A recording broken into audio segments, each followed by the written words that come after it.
Good afternoon, Tesh Prasad here. I hope you all are staying safe and being safe with your loved ones in this pandemic. As semester comes to an end, I hope you all keep striving and pushing to finish the semester strong. So for my PowerPoint project, I decided to do psychology of injury. Why I chose psychology of injury is because I've dealt with it in middle school and high school. In middle school, I dealt with the leg injury, and then in high school, it was a hand injury. So what a psychology of injury basically is, it's a injury that may involve stress disorder, traumatic brain injury, concussion, chronic pain, disorder that involves mood or emotions such as depression, anxiety, fear, and adjustment disorder, and etc. So for my next slide, I have how does an injury affect an athlete? My visual representation is right here. As you can see, mental health issues, fear of re-injury, we have motivation issues. So how does an injury affect an athlete? It can affect an athlete both physically and emotionally.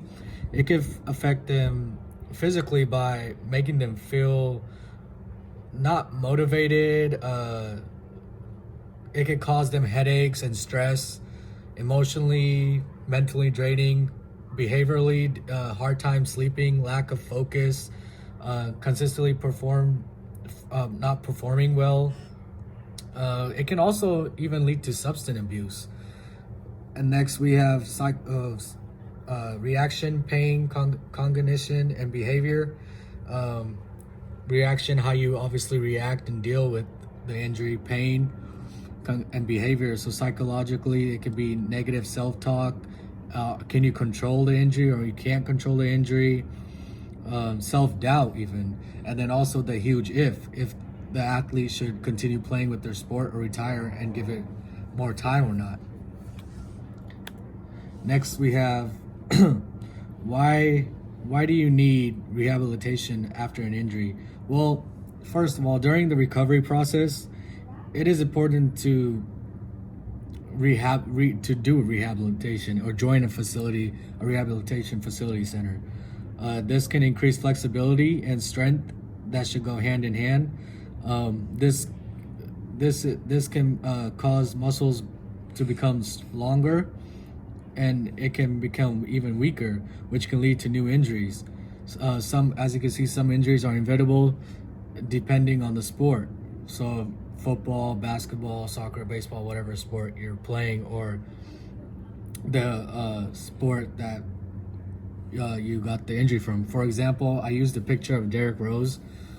Derrick Rose this was his MVP season, and this was at his peak before he even got to his prime. He had his MVP season, and in the first round of the playoffs, he injured his ACL, and he came back the next season not having enough time to rehabilitate and recover, which, as you know, it caused him to re-injure his injury and even tore his MCL that same following year. He's still in the league, but he's not what he once was. Rehabilitation also starts with identifying the cause of an injury. How did this injury occur, and how to prevent it from happening for the next time. Next, we have how to handle rehabilitation process. So rehabilitation takes heart, time, dedication, and discipline. You have to be patient. You can't rush your rehabilitation process, or you can re-injure the injury that you suffered. Learning how to overcome your emotions and mood swings, not getting into your head, not getting your negative thoughts into your head, always keeping a positive and growth mindset while overcoming this injury.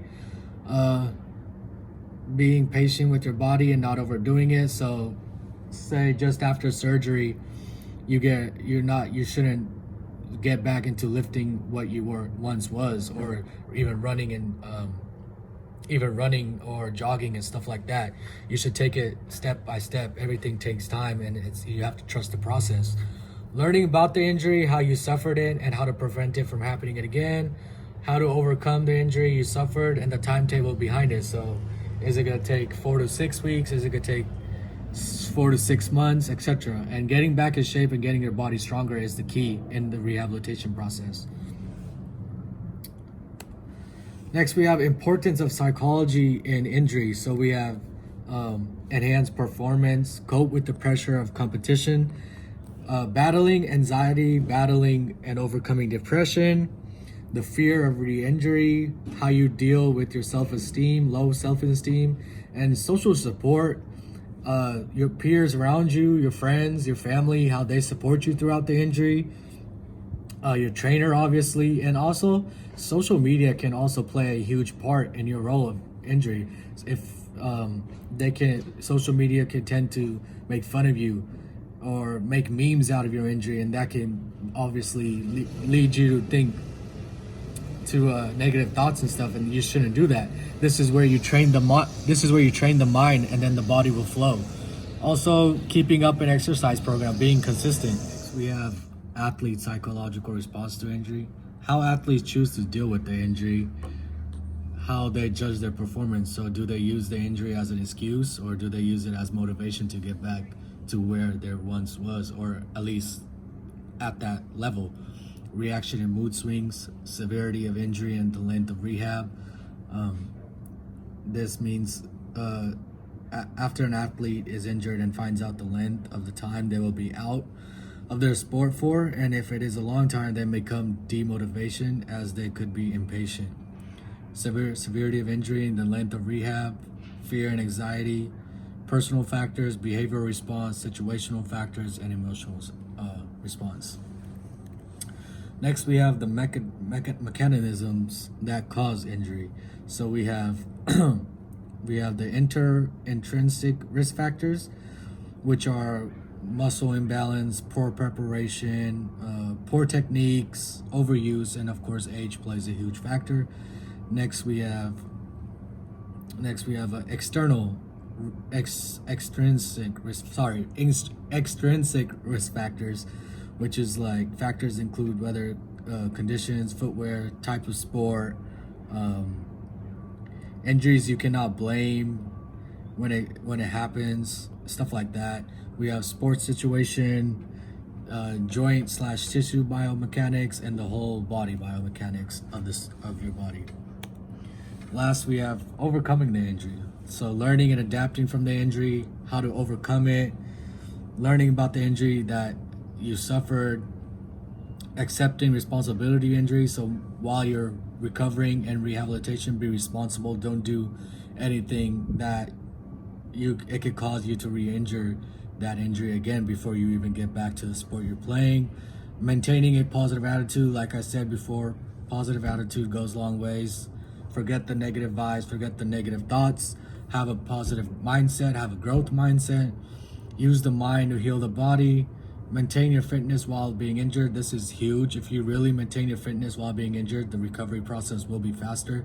You won't have to get back in shape. You'll be in shape.